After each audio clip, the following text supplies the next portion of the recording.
Hi, and welcome to Toggle Gaming, where we take on games. I'm your host Noah, and here at Toggle Gaming, we tackle games, both old and new, to give our opinion on them and to see if they're worth playing today. One of the largest gaming genres today is the shooter, and its many subgenres. You have titles like Fortnite, Call of Duty, and CSGO that draw millions of dollars and millions of players a year.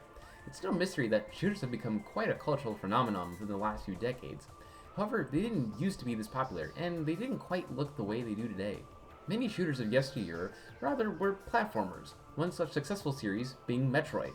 Metroid started as an exploration-based platformer and shooter for the NES, where you played as Samus Aran, a space bounty hunter looking to destroy the space pirates, who planned to use the extremely dangerous aliens known as Metroids as bioweapons. Though the original game had a decent following, the series didn't pick up its popularity until its sequel, Super Metroid on the SNES.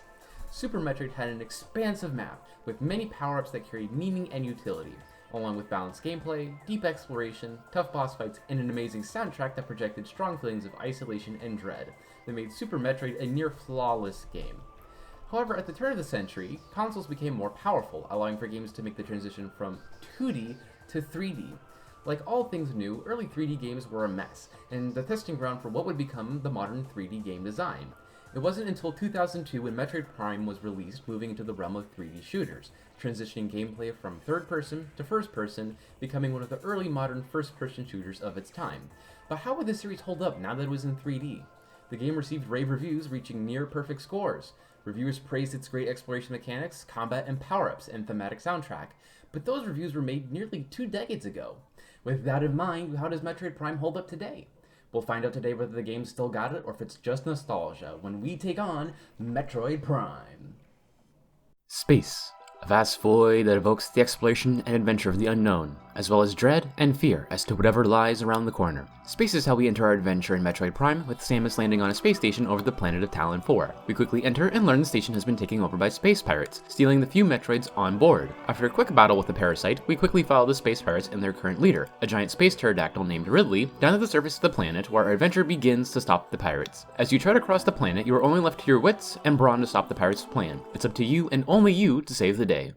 At the time of Prime's release, Nintendo had just moved games from cartridges to the newer DVD format, which had much larger storage capacities to store games. This meant games and their worlds could be more detailed and much larger. Many developers capitalized on this greater storage space by including fully voice-acted characters, which gave a greater sense of realism and connection to the world. Prime, however, decided to opt out on voice acting, and for good reason. The plot is entirely driven by text and your actions. This is rather fitting given the situation. You're on a desolate planet ravaged by alien creatures while you're on a mission to prevent what essentially is bioterrorism. You think this is a proper time or place to speak? Samus has one goal: stop the pirates and get the hell out. The girl's gotta get that bread, and that's all she's thinking about. Though our protagonist chooses not to speak, that doesn't mean a plot or story doesn't exist. A key part of the game is Samus' scan visor, a tool that allows you to scan your surroundings for key information and also interact with your environment. Another thing that your scan visor can do is reveal the messages that litter the planet. These messages vary, and they are found everywhere, from text on walls to artifacts and machines. The content of the scans vary, but they can be condensed down into 3 different categories: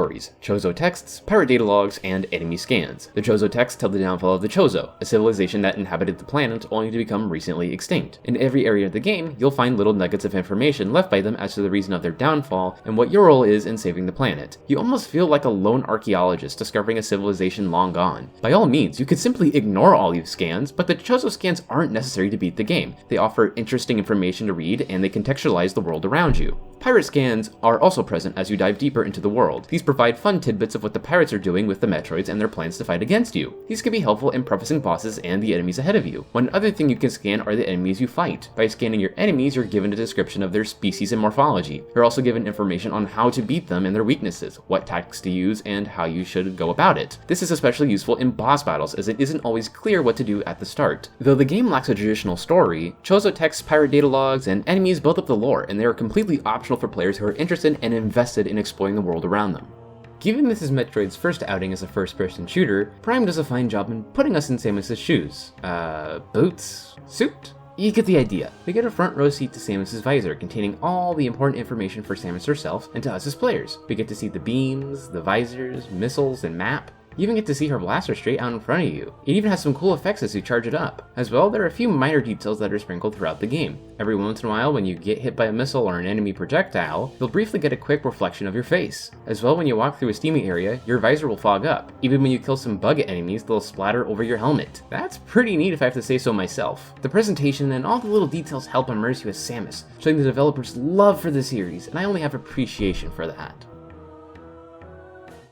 Metroid Prime's gameplay is a mixed bag at times. The main element of the game is exploration, with you running around the world, collecting power-ups, and shooting bad guys. However, exploration is to some degree controlled by the environment around you and the abilities at your disposal. You'll often start running around an area only to find you lack the tools to get into the next room. This is where you'll more often than not get a notification from the map, telling you where to go next. You'll then run around, often backtracking to old areas, to get a new power-up, and continue adventuring until the map directs you elsewhere. This, in essence, is the definition of what a Metroidvania is, a genre that Metroid, along with Castlevania, generated and how all Metroid games operate. The gameplay is admittedly cyclical, yet it finds ways to keep you entertained. Backtracking with new power-ups allows you to uncover secret rooms or previously unsolvable puzzles to collect optional upgrades for your arsenal. Getting weapon upgrades is always fun as it makes you feel powerful and allows you to more liberally handle combat. Speaking of finding upgrades, the game also keeps your attention by limiting the rooms you find and explore at a given time. All the rooms in any area are not entirely accessible upon entering. You'll constantly swap between areas, collecting upgrades that surely but slowly allow you to explore areas you couldn't beforehand. This limit on exploration provides a sense of novelty and intrigue as it always seems there's something new to explore as you backtrack across the planet.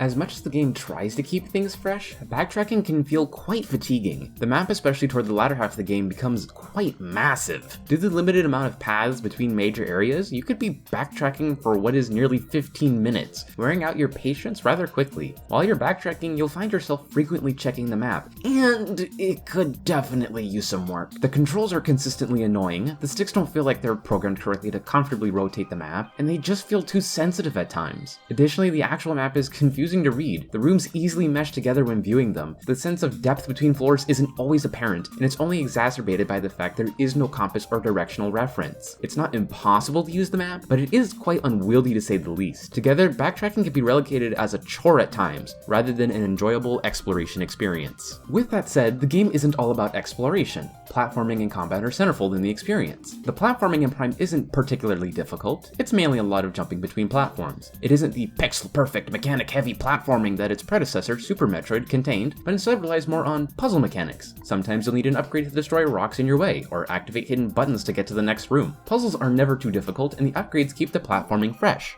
Speaking of upgrades, these are a joy to play with. An early upgrade you get is the Morph Ball, an ability that allows you to roll around and get into small areas. Though it's mainly an explorative tool, you just can't help but roll around sometimes. It's fast and wily to control. I can only describe it as a good time. Other power-ups include visor upgrades like the X-ray vision and blaster upgrades such as the Wave Beam. The visor upgrades are more for utility and enemy variety, but the beams is where the fun is at. There are a total of 4 beam variations in the game: Power, Wave, Ice, and Plasma, and they all have different playstyles.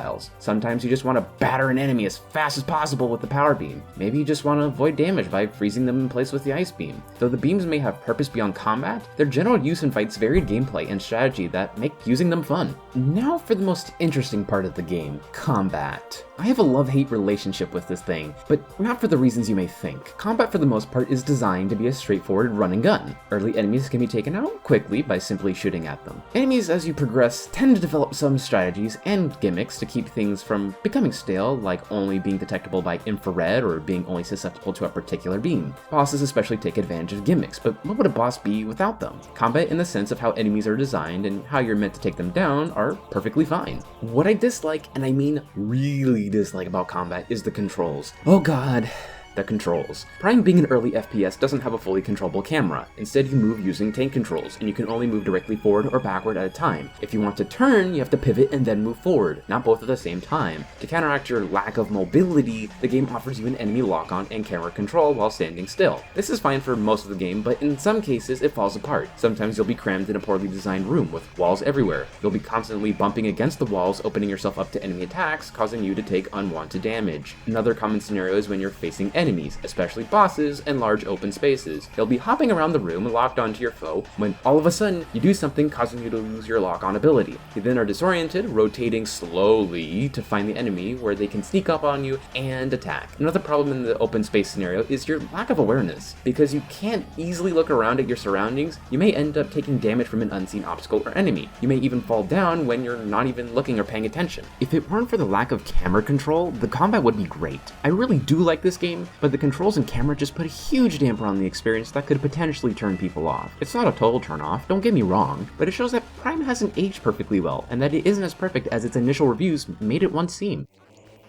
Alright, enough of the bad part. Time to get to the good stuff. What I and many other fans relish in the most in this game is the game's atmosphere. Each location you visit is full of character and has its own identity. Take the overworld for example. It's a serene wetland with a never-ending drizzle. It has some of the easiest enemies and the fewest to boot, emphasizing not just the fact it's the area you start in, but a peaceful environment, untouched by intelligible life. To give another example, take the Chozo Ruins. It's a dust bowl. Many buildings are crumbling to pieces, bugs have built up nests, and fauna has taken over the floors. Even one of the bosses is a giant weed, like come on. It's easy to see that this area is a husk of its former self, and the people that once lived there. The locales really make the world feel lively and interesting, but they aren't the only thing that makes Prime good. The soundtrack is hands down amazing, only adding to the personality of each area. Each song feels tailored for its designated location. Magmoor Caverns has this raw, powerful tribal undertone that perfectly matches the lava-infested caves. The weird mix of techno with delicate instrumentals accurately describe the snowy Fendra tundra and the pirate base located at its heart. Even the pirate research labs have this sense of dread, hinting at the clandestine enemies at every corner. I'm simply speechless as to how good the soundtrack is and how it nails the feel of every area. Though the controls may have aged poorly, the atmosphere of Prime surprises me to this day and is deserving of every praise over a decade later.